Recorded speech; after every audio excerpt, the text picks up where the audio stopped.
watching you. The choices you are making, the voice rings in their ears. Take it from me. There is power in the youth, and they will exercise their right in November and 2020 because they know that is their civic duty. Do not underestimate the power of a pissed-off teenager. Pissed-off teenagers, their rallies, they march.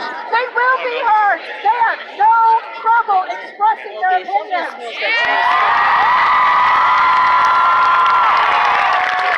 But that is not enough. Adults, we need to listen to the youth.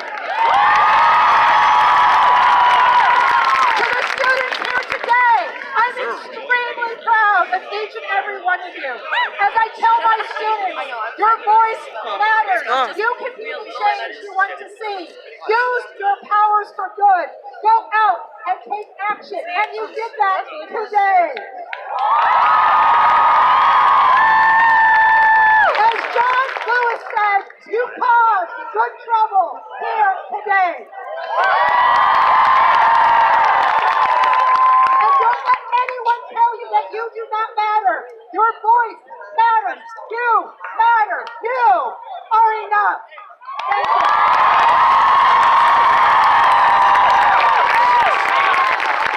All right, thank you. Next, I'm going to introduce State Representative Jocasta Zamaripa. Good afternoon. Thank you for coming to your house. I'm State Representative Jocasta Zamaripa. Keep coming back to your house. In the 1920s, we marched for women. And in the 60s, we marched for civil rights. And every May Day, we march for immigrant rights in our immigrant families. We march when we see injustice. We march when we know that there's a problem.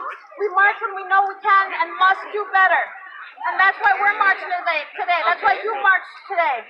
We're marching for the 17 people who were murdered with a gun in Parkland, Florida. We're marching for the 96 people who are shot and killed every day, and the 250 people who are shot and survive every day.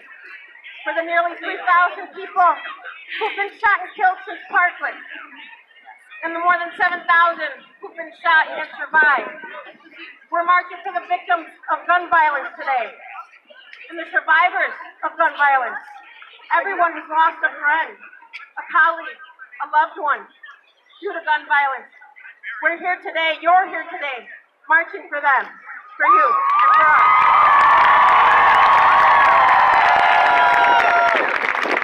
I'm one of those legislators that the people just spoke to, that you guys need to rally and lobby and insist. We see you. What's going on now? We hear you. We stand with you. And we will fight for you. And you must demand it of us. I want you to remember this quote from Margaret Mead. Don't you ever doubt, never doubt that a small group of thoughtful, committed citizens can change the world. Indeed, it's the only thing that ever has. You can. You can. All of you can and will change the world. What you are doing matters. You matter. Thank you for being here, and thank you from the bottom of my heart.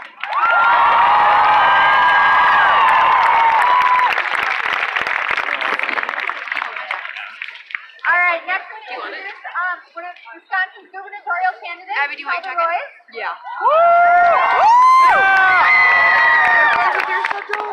My name is Kelda Royce, and I am running for governor because it is time we have a leader who stands up for you.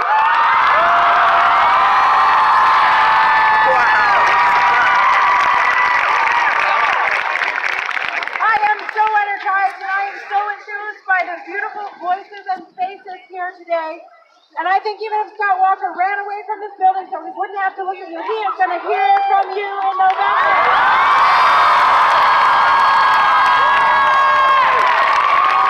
Our governor took $3.5 million from the NRA, but it is not too late for him to do the right thing for our children.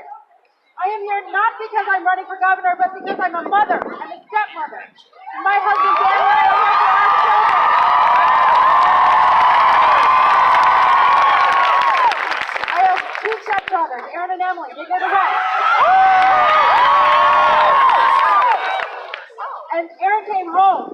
And she said, Kelda, what are you going to do after Parkland? What are you going to do? And I'll tell you what I'm going to do, but I hope I don't have to because I hope Governor Walker does it. We're going to raise the age to 21 to purchase a firearm in this country. Background check so nobody who's violent can get a gun.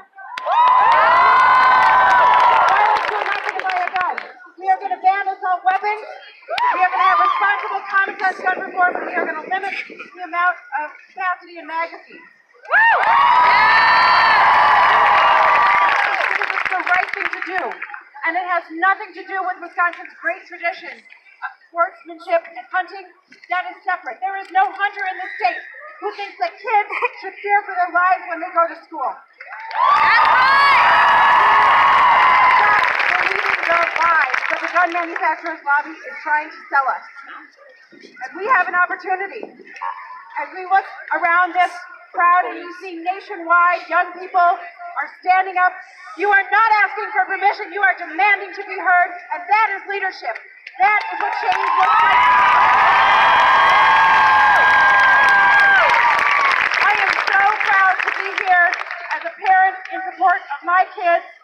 I thank you all for being here. Together, we are going to be heard, we are going to make a difference, and if we don't do it today, we are going to do it in November. Thank you,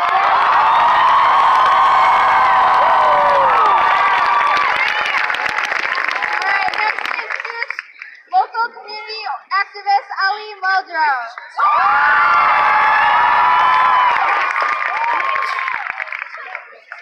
How are y'all doing today?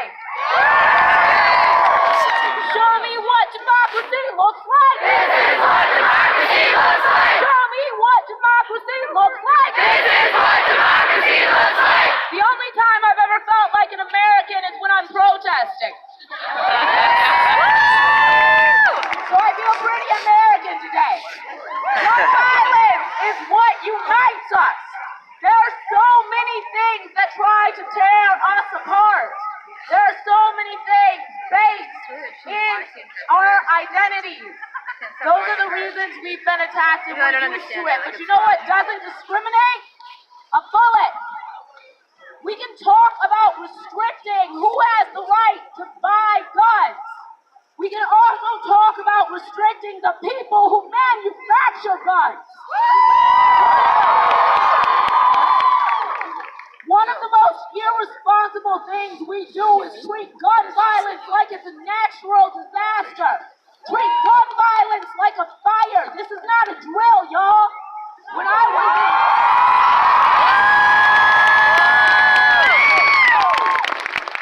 was in sixth grade, Columbine happened, and you know what was supposed to save us back then? Intercom doors. You know what Sandy Hook had? An intercom doors. We will not be distracted. We will not lose focus. I don't believe that we will win. I believe that we will work for change, that we will show up for change, that we will fight for change.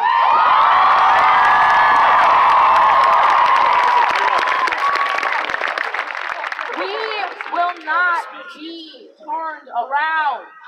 We will not be ruled by fear. We are going to change the world because we have chosen our weapon wisely. We have chosen our voice. We have chosen our ability to stand up for one another. We have chosen love.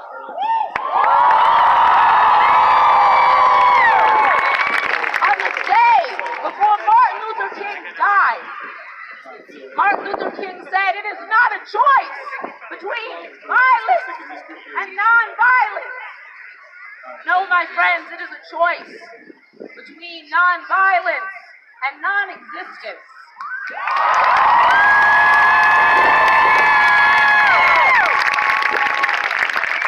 What do we want? Gun control. When do we want it? Now. Thank you all so much.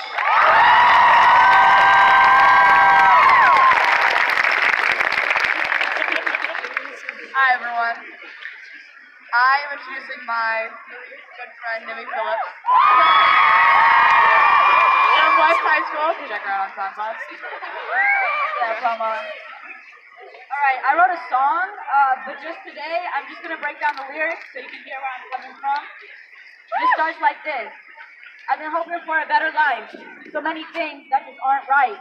I can barely fall asleep at night, knowing 17 just lost their lives. All the staff who made sacrifice.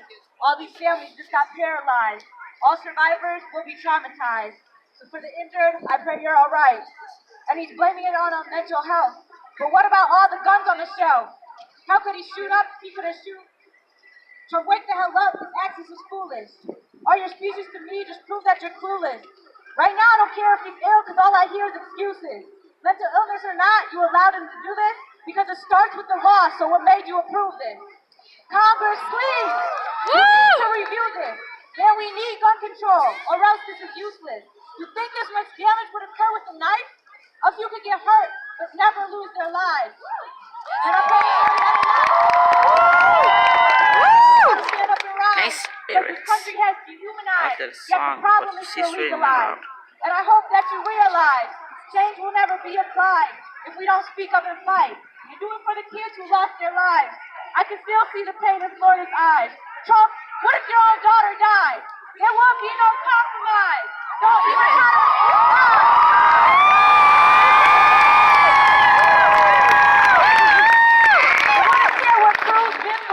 if you put your family what he's put them through, F your worldview, look from their point of view. I've been praying for a better life. So many things that just aren't right. I can barely fall asleep at night, knowing 17 just lost their life. All the staff who made sacrifice, all these families just got paralyzed, all survivors will be traumatized. To the injured, I pray you're alright. I'm still praying for you, Douglas. I pray for this world.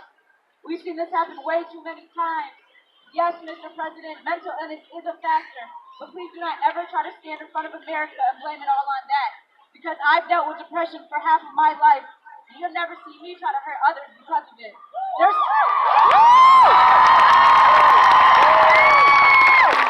kids out there who don't have mothers and or fathers, and I've lost mine, one of mine when I was 12.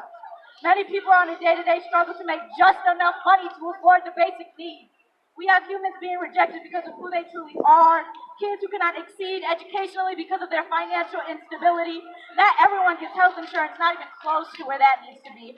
Women still getting underpaid. Racism has never gone away. Everyone has their own problems that they have to face. So many neglected and raped, families that don't even feel safe in this country because of their race. And you want to blame it on this boy's past? Wake up, America. We all go through our own struggles, and there's no excuse but the fact that the pain is able to go out and buy a gun. We don't need your apology. We need you to change the policy. Politicians to stop doing these mass murders and slip-ups within one mental state. Do you seriously not see the problem of kids and teachers fearing for their lives on a day-to-day by simply going to where they need to go? For our teachers to make their living, and for our futures to be heard and to be successful. We will not stop until we feel safe, and we will not back down until this problem is heard.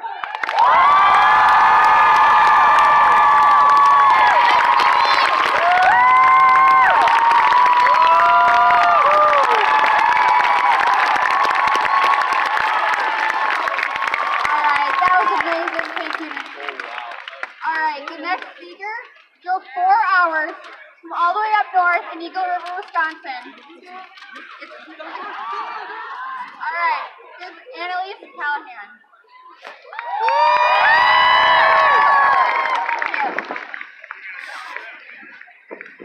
12 o'clock a.m., January 1st, 2018. New year, arriving full of opportunity. I have no idea. 12:02 a.m. in Huntsville, Alabama.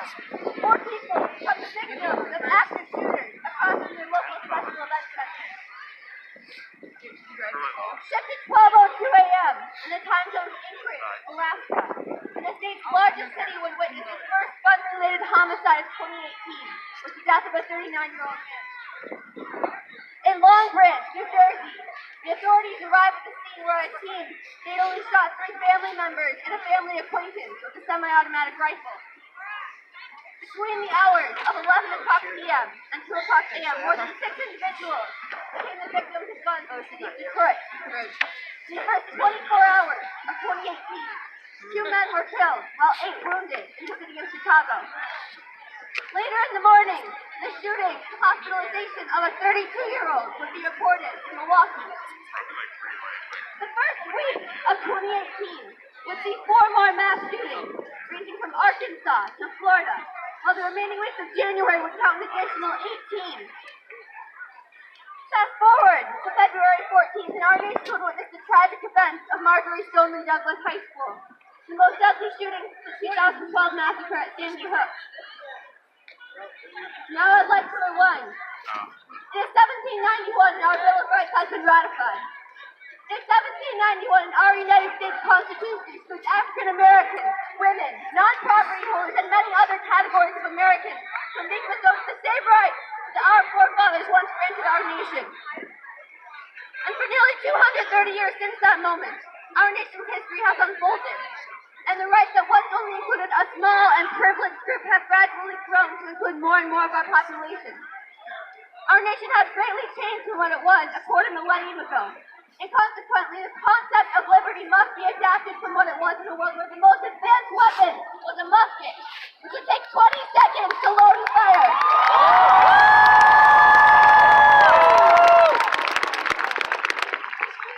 In today's world, 20 seconds is enough time to fire 40 rounds on an AR-15. The same weapon used by Nicholas Cruz at Stoneman Douglas, and the same weapon, which is the most popular and easily obtained gun in the United States. Under current federal law, individuals who are violent criminals, are mentally ill, are drug abusers, or are perpetrators of domestic violence are not permitted to possess firearms. However, the only way to determine if an individual is prohibited from purchasing a firearm under federal law is to conduct a background check. And while the nation's licensed federal firearms dealers routinely conduct such checks, people other than licensed dealers are exempted. These so-called private sellers do not have to perform checks. An estimated 40% of the gun transfers which occur each year in the United States, more than 6 million gun transfers, originate from these private sellers, who often congregate at gun shows or sell guns online. This creates easy opportunities for dangerous individuals to bypass a background check and obtain a weapon. Requiring background checks for all gun sales is a non-controversial proposal that gun owners themselves overwhelmingly support.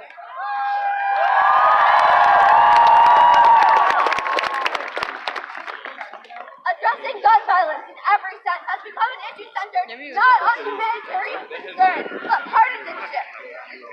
As it was put by Stephen Henderson, editor of the Detroit Free Press, if we required that every gun manufactured be fired and its signature ballistics recorded in a national database, how on earth would that implicate law-abiding citizens' abilities to exercise their rights? Even better, what if we restricted the kinds of weapons that could be sold? What if we limited weapon types and magazine sizes? All of it?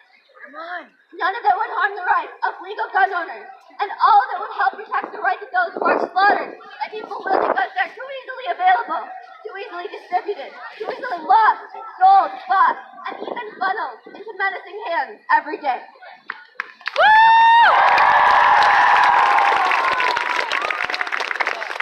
I'd like to take a minute to elaborate on the idea of limited weapon types.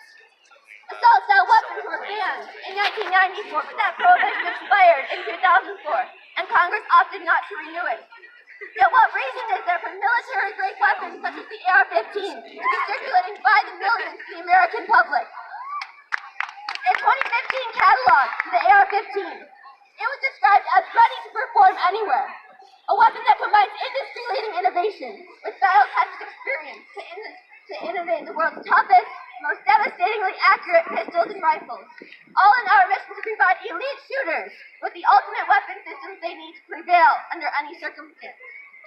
The intent is clear. The AR-15 is a weapon that was designed for killing in a closed space, the exact function it was utilized for by Nicholas Cruz. Today, March 14, 2018, marks the 1-month anniversary of the devastating events in Parkland. As of today, in the United States, there have now been a total of 14 school shootings. On average, there has been at least one school shooting per week in the year of 2018. As of today, there have been 45 mass shootings, 4,723 gun violence-related injuries, and a total of 2,777 gun violence-inflicted deaths. 33 of those deaths have occurred in Wisconsin. Although mileage may isolate us from the tragedy of Stoneman Douglas, the nationwide epidemic of gun violence does not burden the responsibility of installing change only on those directly affected. It's the humanitarian duty of us here today to ensure that this time there is change, that it is real.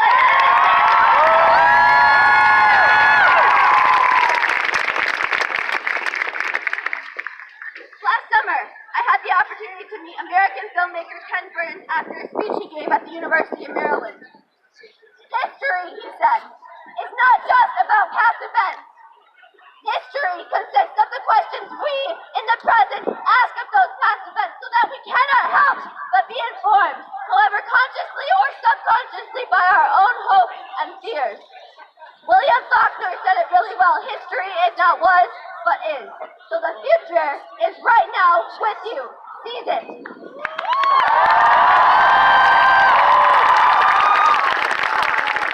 I believe that now is the time to act on his words. It is time to act, so that we will no longer have to wonder at what point in history the right to own a gun transcended that of 17 students to come home from school. At what point in history the right to own a gun transcended that of 17 students to live full and successful lives. Thank you.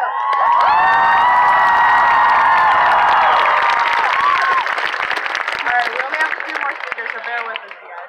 I'm going to introduce my organizers. So about it, guys, I just stopped my recorder for a second and checked the time. I agree completely with. Right now it's 12:06 People p.m. who have intentions of hurting others, whether it be Wednesday, one person or 100 February, people, will was it find March ways to. 12th? The Was it? fact I that don't know firearms anymore. are so easy to obtain by people who have these premonitions is the exact reason to why we should instill common sense gun control. Implicating the Oh, bills we are surprise, requesting surprise, for folks. will limit availability to an extent where people who are not competent to own They a were just firearm passing safely will through. not be able to obtain it. As a personal experience involving my dad, who is a proud, responsible, and educated gun owner who undeniably supports the need for gun control, he has taught me a lot about how fire weapons work and the kinds of requests we need to ask for so that bills being heard will make sensible and will be sensible and most likely have a direct influence on the decline of gun violence. Licensing people to buy firearms like we do for people who want to be able to drive would take care of universal background checks, competence and safety tests, mental and physical health tests. This would in return require there to be an extensive path to even be able to buy a gun. After this, for every firearm you buy, you'd have to get a card with the make and serial number for the gun under your name. These gun policies have been observed from other countries, like Argentina, where tight gun control policies have resulted in a steady decline of gun violence. We need to start looking at other countries or even states that have tight gun control and compare it to the correlation to gun violence.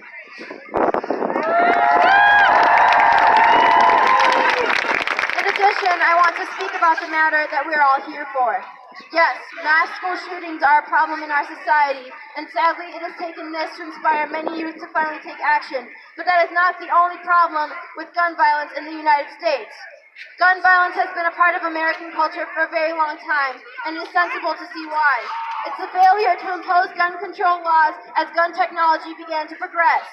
Gun violence has swept low-income and or minority neighborhoods for decades, but because of the trend in our lawmakers, the problem has been ignored within our society since until recently it has not majorly affected the white Americans and their children. In terms of race and ethnicity, according to the Luston School of Public Affairs, it is said that 77% of white gun deaths in the U.S. are suicides, while 19% are homicides. The figures are nearly opposite for African Americans, for which only 14% are suicides. African American males in the 20 to 29 age group have the highest risk, 89 per 100,000 people, in terms of the firearm homicide rate, which is comparable with Honduras. In cities where areas are divided socioeconomically, there has been a presence of guns and violence occurred. This correlates to Black and Latino communities in populous cities like Chicago, where areas are condensed with minority groups. I also want to mention what the lax gun restrictions in place in Wisconsin now have allowed. People who have domestic violence records to easily obtain guns. Things like gun shows and private sellers are allowed to trade and sell firearms without even having to do a background check or officially record the trading of the weapon. We need necessary universal background checks as well as documenting the selling and or trading of firearms. Between the countries who have a low gun homicide rate and the United States is that they have progressed as a society by making gun control laws. On April 28, 1996, in Tasmania, Australia, the worst mass shooting in their history happened. Within months, the country implemented new licensing requirements, a 28-day waiting period, and a firearm registry. Since then, there has not been another mass shooting. I think that the biggest reason why we haven't taken major action to prevent mass shootings is a belief that it is our inherent right to bear arms, the U.S. being one of only 3 countries in the world that has it as a right. Maybe it is our culture. The thought of gun ownership is seen more as an entitlement than to a privilege that has to be upheld, which is why so many people are opposed to reform. But we all have had enough. The time to make a difference and progress as a united people is now. Thank you. All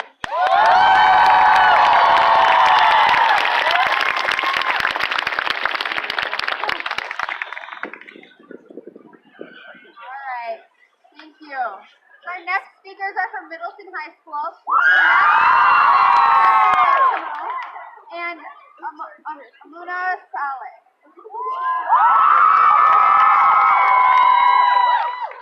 Like many of you, every night since February 14th, I have found myself watching video after video of the Florida high school where 17 innocent souls were gunned down by a student whose name doesn't deserve to be said. And like many of you, every night I stand completely baffled and at a loss of words because on the screen of my phone, I'm seeing classrooms and I am seeing hallways that are spitting images of the classrooms we sit in every day and the hallways we walk through every day. It is a reminder that it could be our school on the news. It could be one of our classmates walking through those front doors with a gun in hand. Stretch that. It could literally be anyone walking through those front doors with a gun in hand. You know why? I think we all know why. Because that is the cost we pay for the lack of gun regulations our government has allowed. It is the cost we pay for the simple fact that in the ears of the politicians, the voice of the NRA rings louder than that of the American citizen. We will scream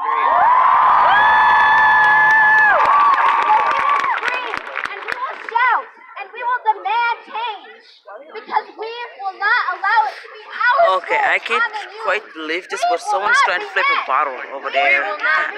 He's trying to make a bottle flip. Hold up a second. Quietly down. Okay. You're trying to make a bottle flip like right over there, beyond that orange poster right there. Their inability to keep us safe. Okay, it's right now. Now we just jumped up again. It is time that we For real, call who's out trying to our do elected that? officials for following through on their promise to keep Americans safe. 1999. 2 teenagers murdered 13 students and staff. Oh my ridiculous guy, he made it. 2012. Did a bottle flip beyond it. Oh my, what a freaking moron. 2017. Alright, you lost your bottle. It's not coming. Is he actually gonna climb for it? 851 people. 2018. A student at MSD High School in Parkland, Well, Florida, killed this is 17 the wall. students and staff. Everything is possible. Remember when you, our elected representatives, promised never again and gave us your thoughts and prayers? Yet to this day, the victims of this shooting and all those before are still waiting for you to take action on gun violence once and for all. We cannot accept this. Our government is stuck in a perpetual Wow, I was just inaction. scared. It's time for our generation to stand up and say, enough is enough. Why did it have to come so far? How many more souls of innocent students and teachers will we have to say goodbye to? Why can't we bid farewell to bump stocks instead of our brothers and sisters? It's strange how instead of focusing on ways to prevent school shootings, we instead focus on how to prepare in the event of one. We have gone through drill after drill in preparation for the events our politicians have failed to prevent. It was their responsibility to provide us safety, and they have let us down.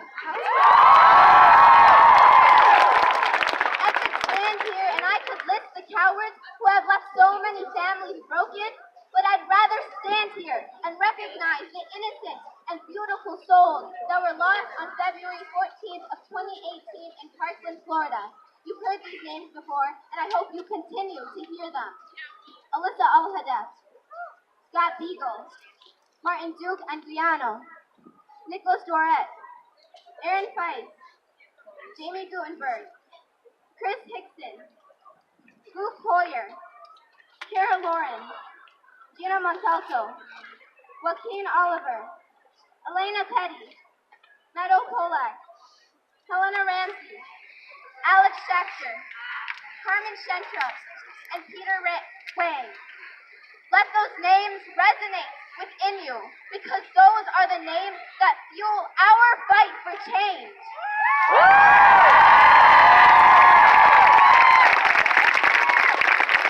It is easy for politicians and adults to dismiss us for not understanding complex political issues. But they should talk to the 3,000 students at MSD High School who ran for their lives from a student with an AR-15. There is nothing complex about that.